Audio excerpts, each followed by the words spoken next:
Climate change is one of the great national security issues that we face today. This is a threat to the Navy, it's a threat to our military, it's a threat to any human that happens to live on this earth. This administration, this president, not only is not taking climate change seriously, they're saying they don't believe it exists. These are facts. It's real and it's accelerating.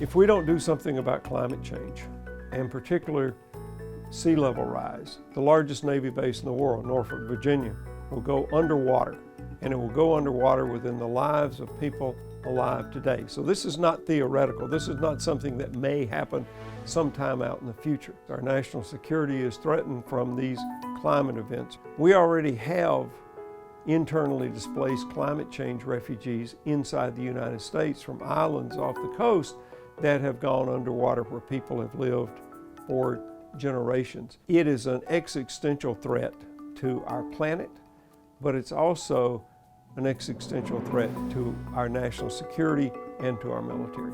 As these storms get more intense, as droughts and floods get more frequent and more intense, the Navy and Marines are the world's first responders. When I was Secretary, we got a request for disaster relief or humanitarian assistance an average of once every 2 weeks. That's accelerating.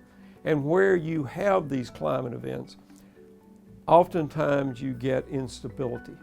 Instability can lead to chaos, and chaos can lead to conflict. Every 4 years, the Pentagon does this thing called the Quadrennial Defense Review.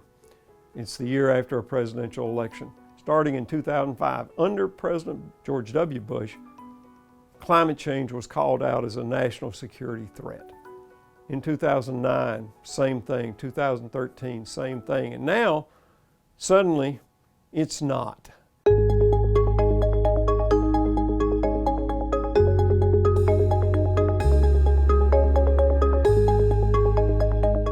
When I was Secretary, the biggest goal I set was that by no later than 2020, at least half of all naval energy, afloat and ashore, would come from non-fossil fuel sources.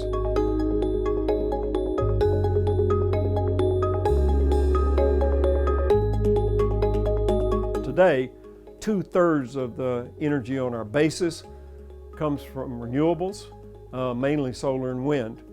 At sea, in our ships and in our aircraft, about 40% comes from alternative sources. 17% from nuclear, the rest from biofuels. Pentagon is the largest user of fossil fuels on Earth. It uses 2% of all fossil fuels that come from the United States.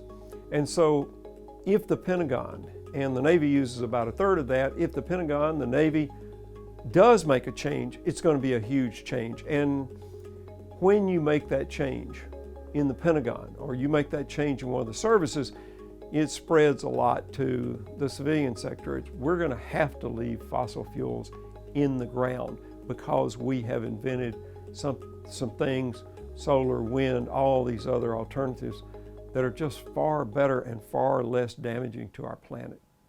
There ought to be a target date for net zero carbon emissions, period, for this country.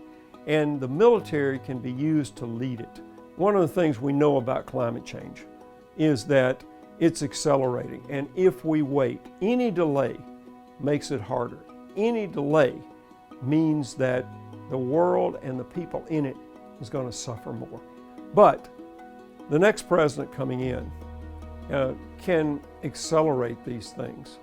And it's not using the military for experimentation. It's giving the military an edge. It is doing what the military has always done, and that is being on the cutting edge, the front edge, the bleeding edge of technological change, so that the rest of the country can follow.